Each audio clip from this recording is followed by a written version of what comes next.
Parikshit was a descendant of Arjuna.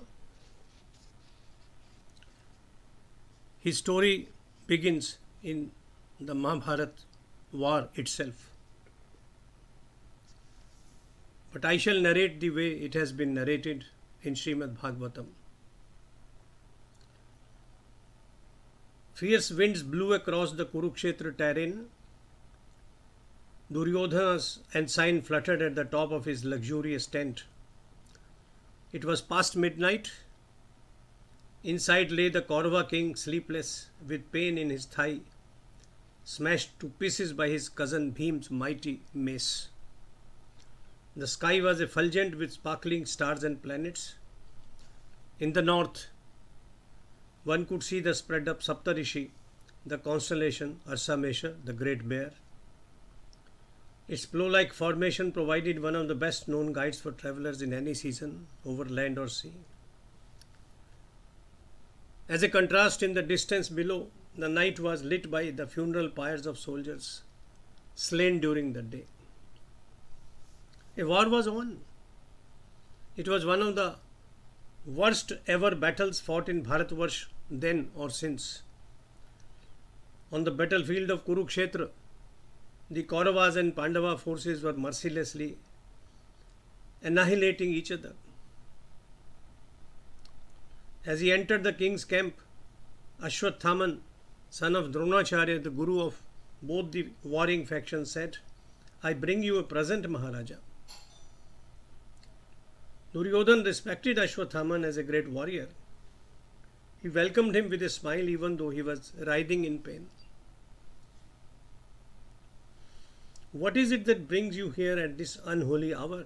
I do not need presents on this bloody battlefield. I need victory." Ashwatthama bowed in the king's presence and unfastened a cloth bag that was oozing fresh blood. Out rolled the heads of 5 Pandava princes murdered in their sleep. It was customary then that fighting took place during the daytime only. At night everyone took it easy. Even the enemies crossed over into the other camp and socialized with their friends and relations. Earlier, Ashwatthama had entered the Pandava camp accompanied by 2 Kauravas, as first he stamped to death Drishtadyumna, the slayer of his father, and the brother of the Pandava queen Draupadi. He then butchered her sons, 5 young Pandava princes. Simultaneously, he used his magic astra to try and kill the unborn child in the womb of Princess Uttara, widow of Abhimanyu, son of Arjuna, the bravest of Pandava brothers, and Subhadra, Krishna's younger sister. "What have you done, Ashwatthama? You killed my nephews in sleep, not on the battlefield. That is not the way we wage this war," cried Duryodhana, expressing his displeasure. But the deed had been done. "I want to wipe out the Pandava seed from the face of this earth," replied Ashwatthama. In no time the news of the massacre had reached the Pandava brothers. Coming to know that her sons had been beheaded, Draupadi was overwhelmed with grief. A river of tears flooded her eyes. Trying to console her, the great warrior Arjuna, her husband, comforted her. "Hold your grief. You have lost your sons, so have we. They were budding warriors and the pride of our family. Kalyani, I shall behead that evil Brahmin with arrows shot from my Gandiv bow. After the cremation is over, you crush his head under your feet and only then take the sacred bath." Arjuna chased Ashwatthama, caught up with him, tied him up like an animal, brought him to their camp and threw him at Draupadi's feet. "Here is the murderer of your sons. Do what you want with him."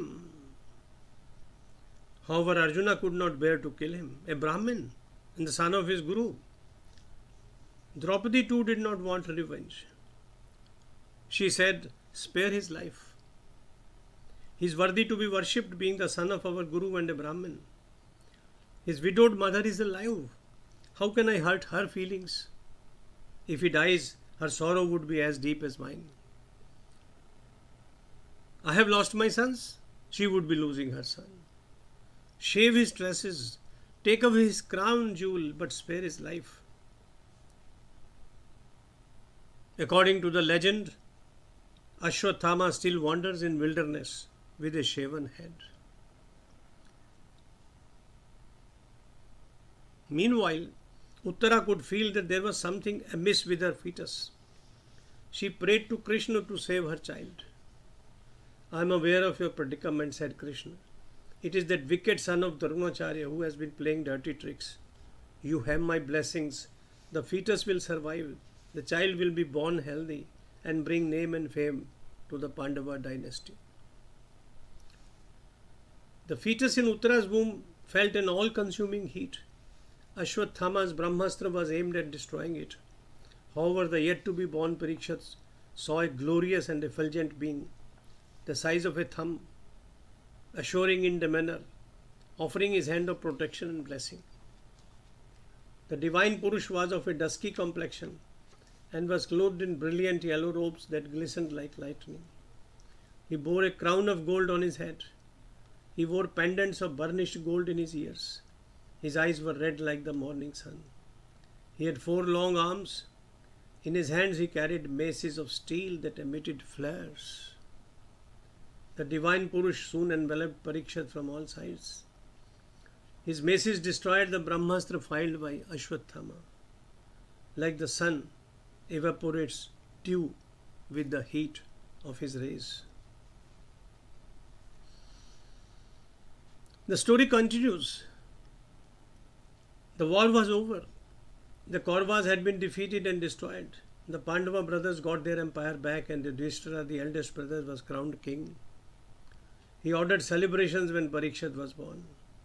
He was the only grandchild and the hope of the dynasty. The astrologers predicted that Parikshit would be a caring king. He would look after his praja like King Ikshvaku, Manu's son. The Pandits said the child will be truthful like Ram, charitable like Shibi, the Ushiner king. He will protect those who seek his protection. His glory will spread far and wide like that of Bharat, the son of Dushyant. He will be as great an archer as Arjuna, his grandfather. He will be unfathomable like the ocean, unstoppable like Agni, valorous like a lion, and forbearing like a parent. Mark the language, mark the similes, the metaphors. The child will grow to be kind like Shiva, caring and protective of all living beings, like Vishnu, and will treat everyone with equal fairness, like Brahma. Long afterwards, on a hunting trip into a forest, King Parikshit chased a deer to exhaustion. He was thirsty and hungry. No soldiers or camp followers had accompanied him. He could not find a pond to quench his thirst, nor a fruit-laden tree to satisfy his appetite. They were master storytellers who wrote these tales. Overhead was a blistering midday sun. Parikshit felt his energy sapping. He was annoyed. He felt foolish in wandering so deep without an escort and without provisions. All of a sudden, on turning a corner, he noticed a hermit's hut. He entered uninvited and without permission. Parikshit stood face to face with Rishi Shringi sitting in meditation. The latter was so lost in contemplation that he did not sense the presence of another human being, and that too a Maharaja. He had transcended the realm of senses, breath consciousness and intellect. He was concentrating on the formless Brahman. The Rishi was wrapped in black deer skin. His tresses were long and covered his body. He must have been sitting in samadhi for a long time. "I am thirsty, O Rishi. May I have some water to drink?" said Parikshit. There was no response. The Rishi did not stir. He neither offered water nor a seat to the king. He was alive yet impervious to his surroundings. He was lost in meditation. For once, Parikshit lost his composure. No welcome for an atithi? No water? No asana. He felt insulted, humiliated. This is not our tradition, he thought. He felt angry with the rishi. He also felt jealous of his equanimity and peace of mind. Parikshit was boiling with anger. He picked up a dead snake on the edge of an arrow and put it around the rishi's neck before returning to his capital.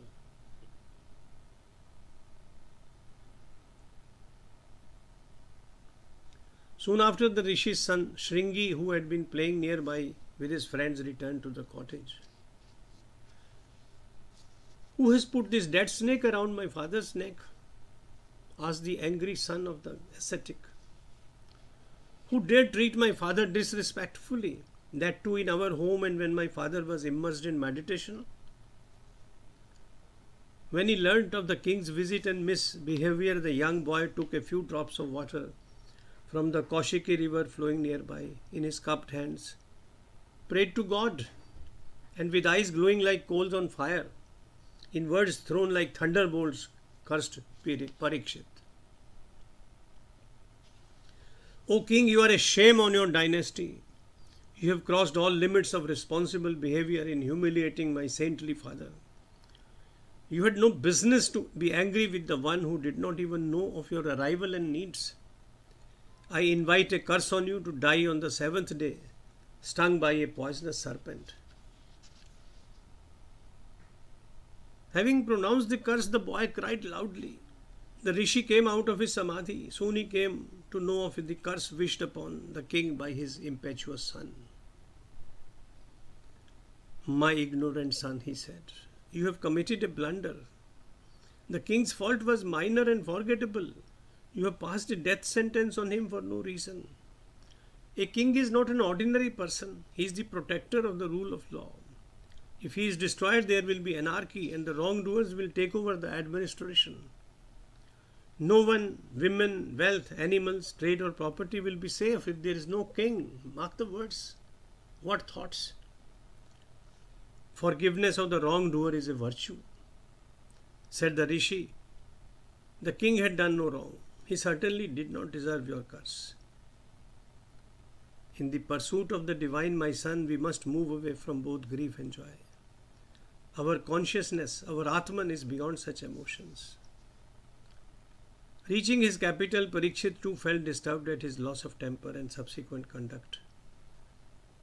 He made up his mind to look for answers to the doubts arising in his mind about his future. If momentary anger could invite a fatal curse, what would be the fate of those who are forever at loggerheads with their existence? Thus ends today's story. Jai Sri Krishna, Jai Sri Krishna, Jai Sri Krishna.